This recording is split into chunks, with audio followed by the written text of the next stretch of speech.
Xin chào mừng tất cả mọi người đã quay trở lại kênh YouTube Tái Chế Sửa Chữa. Mọi người thấy video hay và bổ ích thì hãy đăng ký kênh, chia sẻ kênh và like cho video của mình nhé. Đây gói hàng của khách ở Hà Tĩnh gửi sửa. Khách ở Hà Tĩnh gửi sửa. Đây sạc pin. Giờ mình sẽ bóc ra kiểm tra nhé.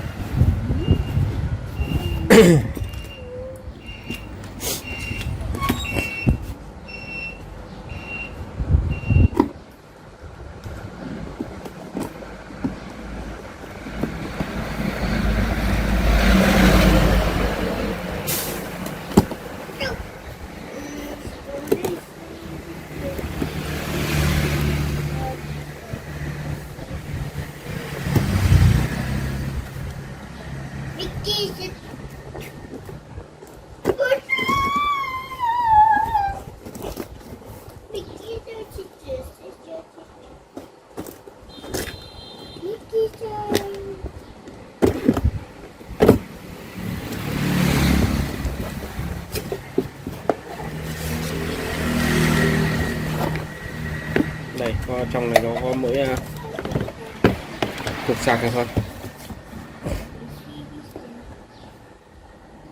Sạc pin lithium battery trang 20A made in China. Input là 160V đến 260V, output là 14,6V. Giờ kiểm tra nhé.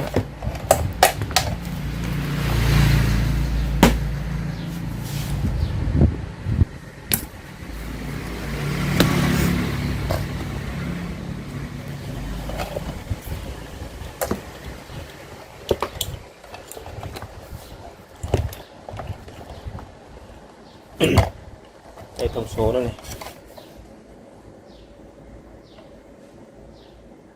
Sạc 14,6V, input là 160V 260V này. Battery 4 series 3,2V. Và pin phốt phát, sạc pin phốt phát 4S. Đây nó có dòng này 20A, 4A, 20A, 80A, 8A, 24A đến 120A, 12A, 80A đến 200A thì sạc 20A. Cái mức sạc của nó đấy, full của nó là 20A thì nó sạc cho bình 200A. Dòng sạc thì bao giờ nó cũng bằng 1/10 giá trị bình. Giờ mình sẽ bật đồng hồ này, bật đồng hồ đo thử điện áp ra nhé. Cấp nguồn đo thử điện áp ra.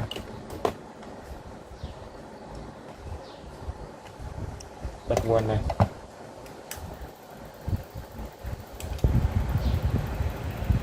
Không thấy chạy. Cấp thử nguồn thấp, không thấy chạy. Giờ cấp thử nguồn thẳng điện lưới xem nào. Mình cấp quạt chống chập thì thấy chạy.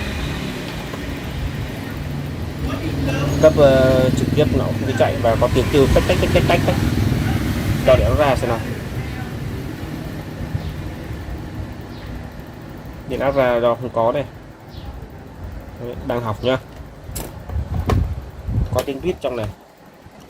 Không có điện áp ra. Quạt giấy này. Quạt hơi giật.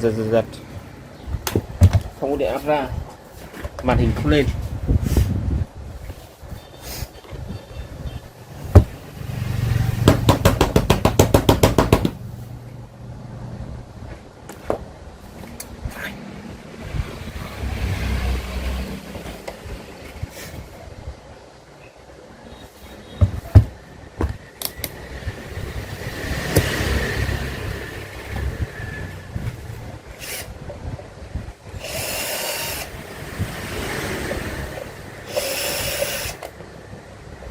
Cái này chắc khách cũng tháo ra rồi, mất hết tem mác rồi, không thấy còn tem mác gì nữa.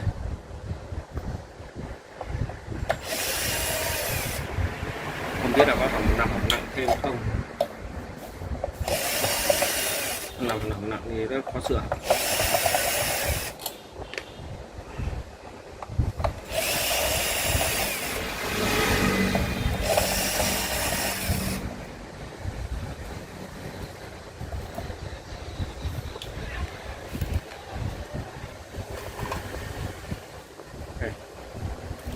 trong nó đây.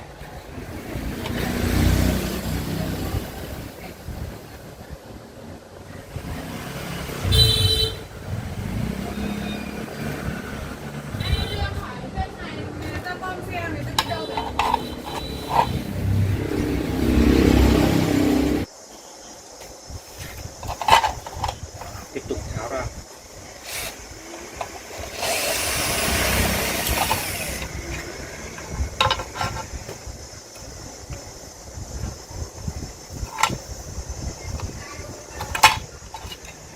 Đây cái màn hiển thị, tháo ra luôn cho nó này để được.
Cái này nó là mạch sạc thì nó chỉ là mạch hạ áp, áp từ điện lưới xuống điện 14V, từ điện lưới xuống 14,6V.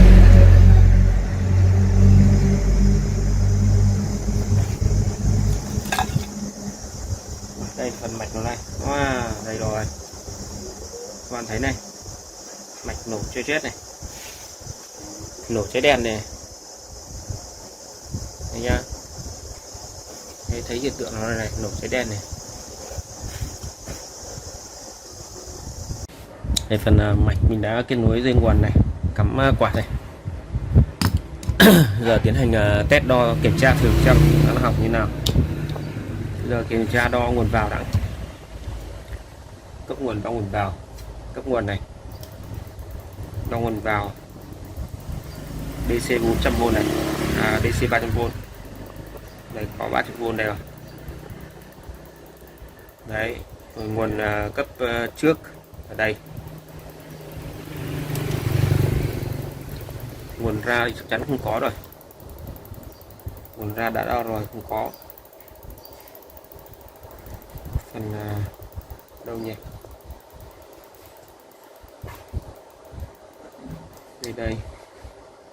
Đây cái đây, nguồn ra đây, có cầu chì đây, âm đây, dương đây. Giờ đo nguồn ra này, nguồn ra không có đây, nguồn ra đo chưa qua, nguồn ra chưa qua con BT này, 0,5V, 14V. Nói chung là nó không có, nguồn chưa hoạt động, cái nguồn này chưa hoạt động.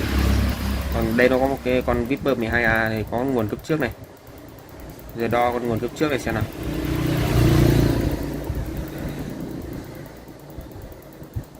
Nguồn cấp trước này 0,8V cũng chưa có, nguồn rất thấp nhá. Tất cả các nguồn đều chưa có, 300V đã có nhá. Giờ kiểm tra con nguồn cấp trước Viper 12A xem thế nào.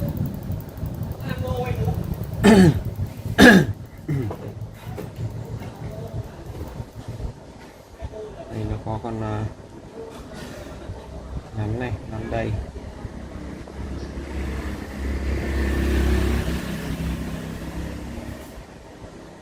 Mạch này nó không ký hiệu, nó không ký hiệu trên nguồn cấp trước, nguồn điều khiển này, nó có một nguồn điều khiển này. Nắm từ chân đây ra đây ra đây, đây là âm dương đây, đo lại nhá. Đây âm dương nguồn cấp trước đây, Nút thì 1V, nút 0V này. Đấy. Tiến hành xem cái quạt này xem nhá, xem nguồn quạt này. Quạt này nó không nhúc nhích gì.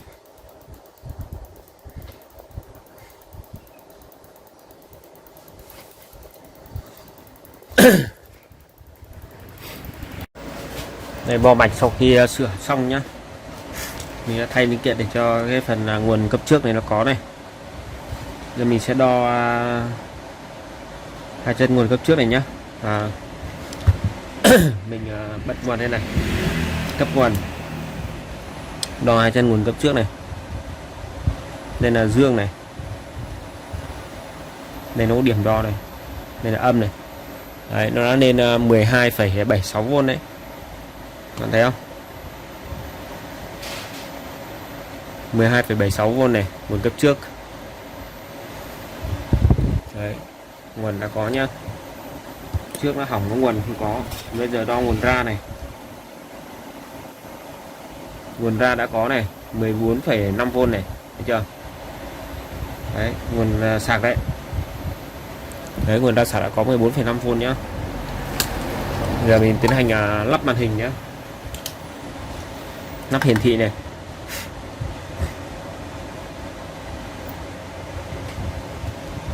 Đấy, lắp hiển thị nhá, rồi bật lên này, cắm nguồn tiếp này. Đây nhá, quạt nó vừa nhá cái nó đã lên hiển thị nhá, và nó đang hiển thị là 100% chưa sạc này.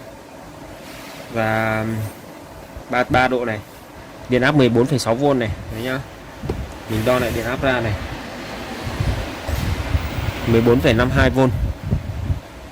Đây là điện áp ở biến áp nhé, chứ không phải điện áp ra sạc. Còn điện áp ra sạc đây, hiện tại chưa có. Đấy, điện áp ra sạc chưa có nhá, bởi vì nó chưa. Đây mình đo điện áp chuẩn ra của nó đây, 14,5V, 14,52, gần 14,6 nhá. Đây máy nó báo là 14,6 này. Nó đang báo là cho phép sạc là 12A này. Đây, chỉnh dòng sạc đây, 20A này, 4A này, 8A này, 12A này, 20A này. Đấy, các chỉnh sạc nhá. Rồi bây giờ mình sẽ lắp hoàn thiện lại nhá. Mình đã sửa xong, đã chạy nhá.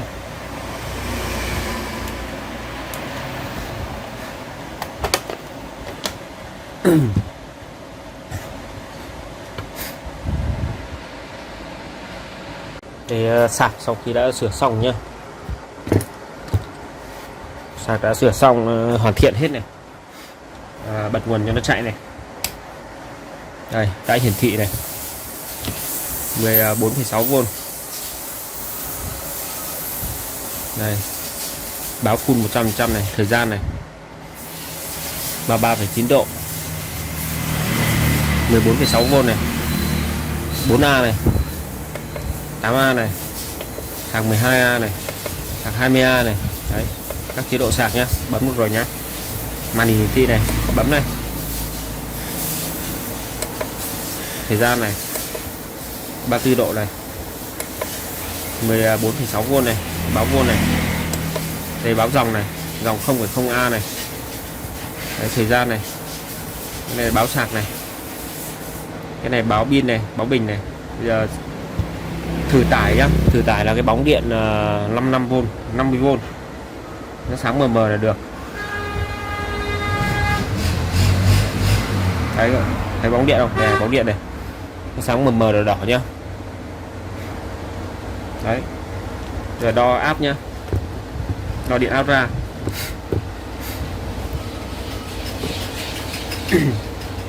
Điện áp ra đang 0V này. À đâu, nó lên 14V này. Cái nãy cái bóng đèn nó nhá vào, nó kích rồi. Đây, điện áp ra đã sạc ra 14,5V này. Đã có điện áp sạc ra 14,5V nhá. Đây. Đấy, 14,5V. Tắt này này.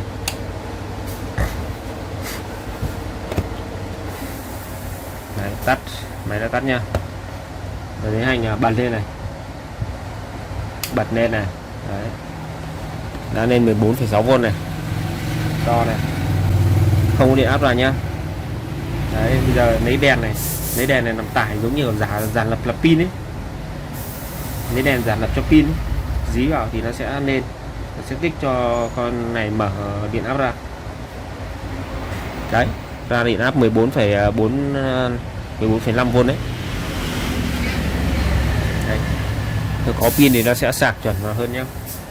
Đây, tải thử cái bóng đèn sưởi đốt 50V, nhìn nó không được rõ bởi vì nó bóng này nó điện áp cao. Đấy, nó sáng đỏ đỏ này. Đấy, sạc đã chạy ok nhá.